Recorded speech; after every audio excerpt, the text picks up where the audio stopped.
Hello, good afternoon বন্ধুরা, সবাই কেমন আছো? আশা করি সবাই ভালোই বলছো, সুস্থ আছো। ভগবানের আশীর্বাদে এবং তোমাদের ভালোবাসায় আমিও বেশ ভালো আছি। তো প্রতিদিনের মতন চলে এসেছি কিছু রান্না তোমাদের সাথে শেয়ার করতে।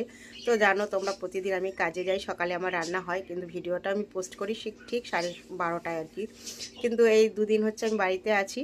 তো সেই কারণে কি হয়, সকালবেলা ব্রেকফাস্টে আমরা কিছু অন্য বানিয়ে খেয়ে নিই, যেরকম রুটি, কোনো দিন পাস্তা চাউমিন, যাই হোক কিছু করে খেয়ে নিই। আর রান্নাটা একটু বেলাই করি। তো সেরকমই রান্নাটা আজকে একটু বেলাই হয়েছে। রান্নাগুলো আমার সবে কমপ্লিট হয়েছে, ভাতটা এখনও হয়নি, ভাতটা গ্যাসে বসানো আছে, ভাতটা হচ্ছে।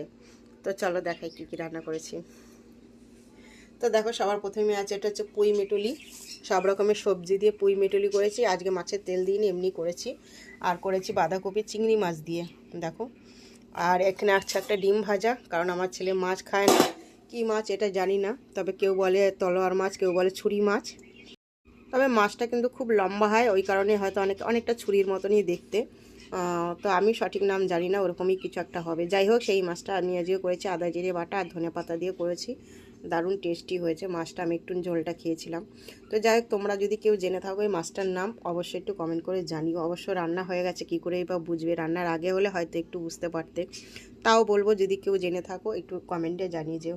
তো যাই হোক, দেখলে রেসিপিগুলো কেমন লাগলো। যদি ভালো লেগে থাকে অবশ্যই একটু শেয়ার করে দিও।